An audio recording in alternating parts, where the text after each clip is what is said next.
오늘은 출애굽기 2장의 말씀을 보도록 하겠습니다. 이 출애굽기 2장에서는 민족의 지도자였던 모세의 출생과 또 그의 성장 과정에서 일어났던 한 사건과 그리고 그가 그 사건으로 인해서 미디안이라는 광야에 도피하는 내용인데요.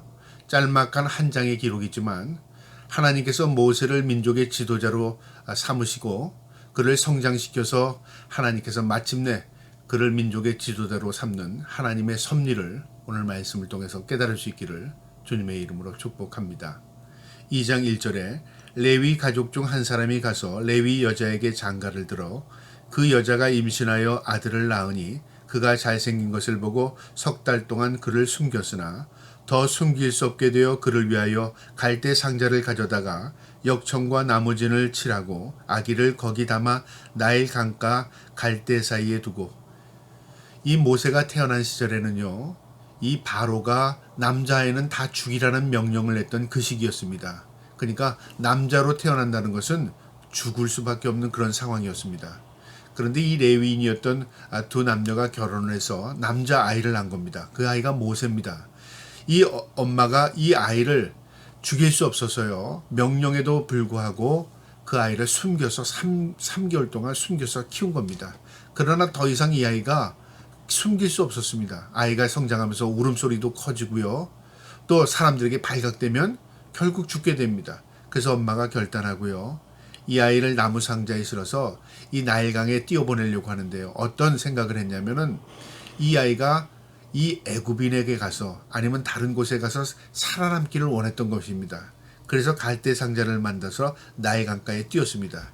그리고 그 누나였던 미디암이 이 아이를 따라간 겁니다. 4절에요. 그의 누이가 어떻게 되기를 알려고 멀리 섰더니 바로의 딸이 목욕하러 나일강가로 내려오니 시녀들이 나일강가에 거느릴 때에 그가 갈대 사이에 상자를 보고 시녀를 보내어 가져다가 열고 그 아기를 보니 아기가 우는지라 그가 그를 불쌍히 여겨 이르되 이는 히브리 사람 아기로다. 여러분, 이 엄마가 모든 것을 계획한 게 아닙니다. 이제 도저히 이 아이를 키울 수 없는 상황이 돼서 갈대 상자를 만들어서 아이를 나일강가에 띄운 것이고요. 이것을 지켜보던 이 딸이었던 미리암이 이 동생을 따라간 겁니다. 그런데 마침 그 시기에 바로의 딸이 목욕하러 그 나일강가에 나온 겁니다. 우연이라는 것이 우리의 입장이지 하나님께서는 섭리 가운데 이끌어 가시는 겁니다. 그래서 사람들이 때로는요, 우연은 없어 그런 말을 하잖아요. 하나님의 섭리 가운데는요, 우리가 우연이라고 우리가 생각하지 못하는 것까지라도 하나님 모든 일을 합력하여 선을 만드시고 역사하시는 분이십니다. 그때 마침 바로의 딸이 목욕하러 나왔습니다. 그리고 이 아이가 갈대 상자에서 떠내려오는 것을 보고 이 시녀들이 그것을 보고 히브리 아이입니다. 그걸 공주에게 얘기했죠. 이 히브리 아이를 본 이 바로의 딸이요, 어떤 마음이 들었냐면 키우고 싶은 마음이 들었습니다. 이것도 하나님이 주신 마음입니다. 여러분, 사람의 마음이요, 아침 저녁으로 바뀌기도 하고요, 내 마음 나도 모른다는 말도 있습니다. 사람의 마음이 내 뜻대로 생각하는 것 같지만 사실은 하나님께서 그 마음도 주장하시는 겁니다. 7절에요. 그의 누이가 바로 딸에게 이르되 내가 가서 당신을 위하여 히브리 여인 중에서 유모를 불러다가 이 아이에게 젖을 먹게 하리이까. 마침 이 미리암이 그 바로의 공주 옆으로 뛰어가서 이 아이 젖 먹어야 되는데 내가 이 젖 먹일 수 있는 유모를 구할까요? 내가 아는 아줌마가 있는데 그 아줌마가 이 아이에게 젖을 줄 수 있어요. 이렇게 얘기한 거죠. 이게 누구겠습니까? 모세 어머니, 자신의 친어머니입니다. 이 미리암이 그 중간 역할을 했다는 것이죠. 참 지혜롭죠. 이것도 하나님의 섭리입니다. 모든 것이 마치 짜맞춘 것 같지만요, 인간들은 생각하지도 않은 일이 이렇게 탁탁 이게 맞아 들어가는 것, 이것이 모두 하나님의 섭리 가운데 있었다는 것입니다. 8절에 바로의 딸이 그에게 이르되 가라 하매 그 소녀가 가서 그 아이의 어머니를 불러오니, 이 아이의 어머니, 모세의 어머니를 불러온 겁니다. 그리고 바로의 딸이 그에게 이르되 이 아이를 데려다가 나를 위하여 젖을 먹이라. 내가 그 싹을 주리라. 여인이 아기를 데려다가 젖을 먹였으니. 이제 바로의 딸에게 고용된 유모가 된 겁니다. 정식적으로 이 아이를 키울 수 있는, 양육할 수 있는 부모가 된 겁니다. 참 놀랍잖아요. 친어머니가 이제는 돈을 받고 공주 대신에 아이를 키워낸 겁니다. 어떤 영향력이 있죠? 친어머니의 젖을 먹는 것, 영양도 풍부하겠지만요. 또 마음까지도 전달이 됩니다. 그리고 이 아이가 양육되면서 어떤 사고를 갖게 될까요? 어머니의 마음을 공유하게 되는 것입니다. 이게 하나님의 섭리입니다. 여러분, 우리가 양육한다는 게 뭐냐면 먹을 것 주고 입을 것 주고 그에게 잘 해달라는 대로 해주는 게 양육이 아니라요. 그의 아이가 어떤 사람으로 자랄 것이며 그가 어떻게 성장할 것인 모든 가족 과정에서 영향력을 미치는 겁니다. 우리는 믿음의 양육자입니다. 내가 자녀를 키워낼 때 믿음으로 키워내는 것. 하나님께서 우리에게 주신 사명입니다. 그 일을 감당하지 못하면은요, 결국 우리가 아무리 좋은 것을 줄지라도요, 그 아이가 내가 부모에게 좋은 것을 제공받았기 때문에 난 잘 자랐겠다. 그렇지 않습니다. 세상은 그렇게 놔두지 않습니다. 우리가 믿음으로 아이를 키워낼 때예요. 그 믿음으로 아이가 보호되고요. 믿음으로 결국 그가 성숙하게 되면 하나님을 의식하게 되고 그 의식 속에서 올바른 삶을 살아가는 것입니다. 10절에요. 그 아이가 자라매 바로의 딸에게로 데려가니 그가 그의 이름이 되니라. 아들이 되니라. 그의 이름이 모세라 하여 이르되 이는 내가 그를 물에서 건져냈음이라 하였더라. 이 아이가 이제 잘 자라 성장했어요. 그 공주의 아들로서 성장하게 되는 겁니다. 자신의 친어머니의 젖을 먹고 거기에 영향을 받고 그 다음에 궁중에서 왕궁에서 이제 공주의 딸로서 귀족으로서 이제 왕의 혈통으로서 어떻게 성장하죠? 이제 고등교육을 받는 겁니다. 그 당시에 애굽의 첨단 이 학문을 배우게 되는 겁니다. 이 지도자로서 훈련을 받게 되는 거죠. 이게 하나님의 섭리입니다. 11절에요. 모세가 장성한 후에 한 번은 자기 형제들에게 나가서 그들이 고되게 노동하는 것을 보더니 어떤 애굽 사람이 한 히브리 사람 곧 자기 형제를 치는 것을 본지라. 여러분 여기 말씀 보면 모세가요 성장해서 자신은 애굽인이라고 생각하지 않은 것 같아요. 자신은 히브리인들이 자기 백성으로 생각했어요. 그래서 히브리인들을 핍박하는 애굽 사람에 대해 견디지 못한 겁니다. 자기 형제를 치는 것을 봤다고 말합니다. 여러분 이게 민족의 의식을 갖게 된 것이죠. 12절에요. 좌우를 살펴 사람이 없음을 보고 그 애굽 사람을 쳐 죽여 모래 속에 감추니라. 이 애굽의 혈기, 이 모세가 혈기가 왕성했던 사람입니다. 그래서 분노를 참지 못하고 그만 애굽의 병사를 죽인 겁니다. 그리고 그것이 발각되지 않기 위해서 숨겼죠. 아무도 모르게 숨겼습니다. 그런데요, 이 일로 인해서 그가 이 애굽을 떠날 수밖에 없는 상황이 된 겁니다. 이것도 하나님의 섭리 가운데 있는 겁니다. 13절에요. 이튿날 다시 나가니 두 히브리 사람이 서로 싸우는지라 그 잘못 못한 사람에게 이르되 내가 어찌하여 동포를 치느냐 하며 두 히브리인들이 싸우는 것을 보고 또 이 사람들의 싸움을 말리기 위해서 왜 싸우느냐 왜 먼저 때리느냐 이렇게 또 그 중간에서 문제를 해결하기 위해서 개입한 겁니다. 자, 그런데요. 이 개입했을 때 자신만의 비밀이라고 알고 있었던 이 애굽 사람을 죽인 것을요 그들도 알고 있었습니다. 14절에요. 그가 이르되 누가 너를 우리를 다스리는 자와 재판관으로 삼았느냐? 내가 애굽 사람을 죽인 것처럼 나도 죽이려느냐? 모세가 두려워하여 이르되 이 일이 탈로 되었도다. 모두 알고 있었다는 겁니다. 이것이 시간 문제지 조금만 지나면 이제 바로도 알게 되고요. 이 일로 인해서 이제 자신도 위협을 당할 그런 상황에 처한 것을 알게 된 겁니다. 그래서 이 모세가 어떤 생각을 하게 되냐면 여기서 내가 살 수 있는 곳이 아니구나. 내가 살기 위해선 도망쳐야 되겠구나.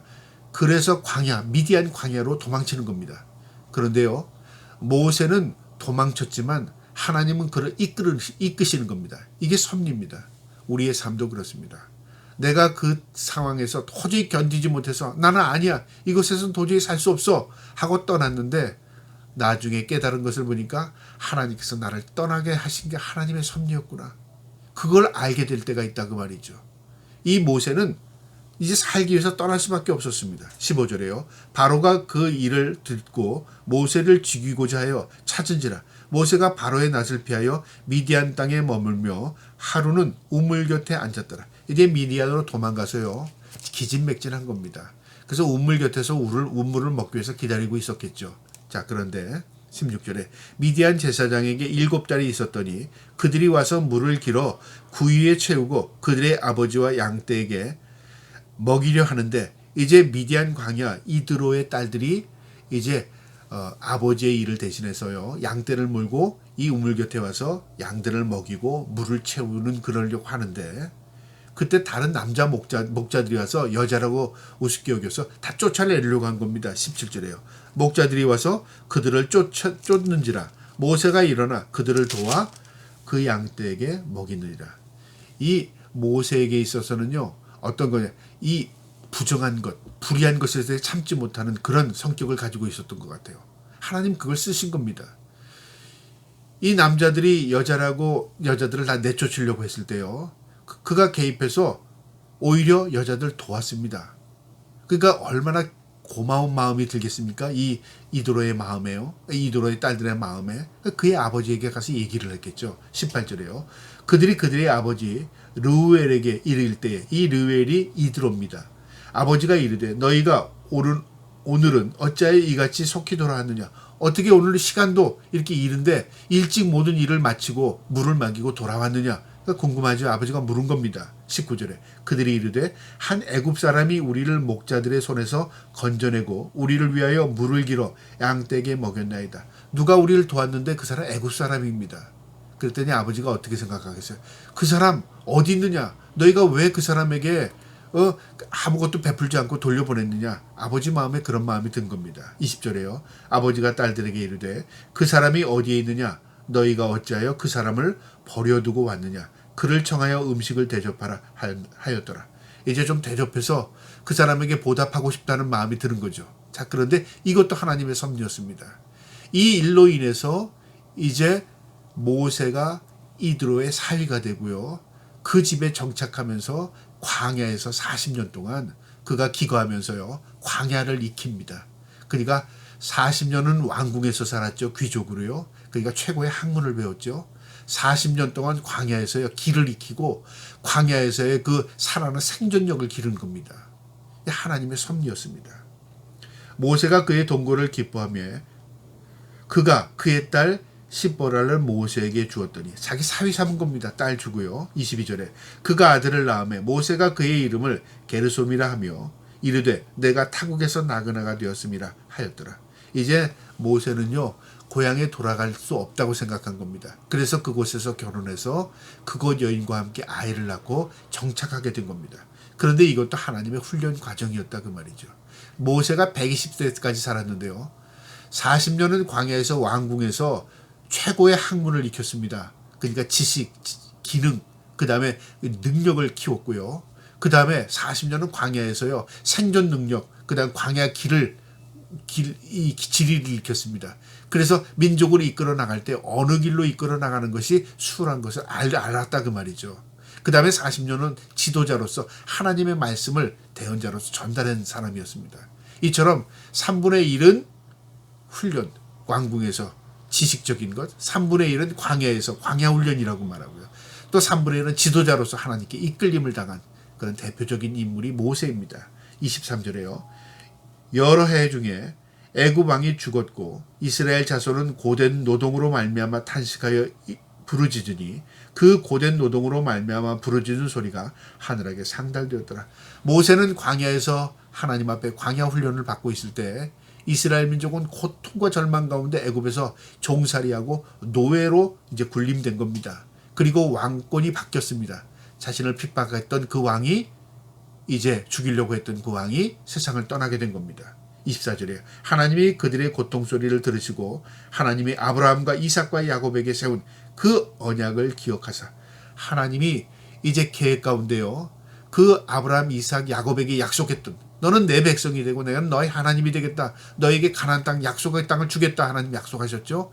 그 약속이 이룰 때가 된 겁니다. 그리고 그 이룸에 있어서 도구로 삼는 것이 모세입니다. 우리가 하나님의 말씀으로 이끌림을 받고 훈련을 받게 되면요. 때가 되면 하나님께서 그를 하나님의 도구로 삼으십니다. 마지막 25절에요. 하나님이 이스라엘 자손을 돌보셨고 하나님이 그들을 기억하셨더라. 하나님이 버린 게 아니라 그 말이죠. 그들이 노예 생활을 하고 그들이 핍박 가운데 있었지라도 하나님의 그 예언 가운데 이미 아브라함에게 약속했죠. 400년 동안 너희가 애굽에서 노예 생활을 한다고 했습니다. 그러니까 그것이 그들의 고통을 주려고 한 것이 아니라 그들이 애굽에서 번성케 하시는 겁니다. 그리고 그들이 마침내 하나님의 때가 되면 출애굽시키려고 했던 하나님의 섭리가 있었다는 것입니다. 그리고 때가 되면 모세를 하나님께서 훈련시켜서 이제 모세를 통해서 이스라엘 민족 이끌어내시는 하나님의 섭리가 있었다 그 말이죠. 우리가 하나님 앞에 이끌림을 받게 되면요, 하나님의 선한 도구로 사용받게 됩니다. 나의 나됨은 주님의 은혜라는 말처럼요, 하나님의 손에 붙들리고 하나님의 뜻에 순종하고 하나님 앞에 섭리 가운데 하나님 앞에 훈련받으면요, 마침내 하나님께서 하나님의 도구로 사용하십니다. 저와 여러분이 그런 사람 되기를 원합니다. 그리고 우리가 하나님 앞에 하나님의 섭리를 인정하고 하나님의 섭리로 이끌림을 받는 우리 모두가 될 수 있기를 주님의 이름으로 축복합니다. 아멘.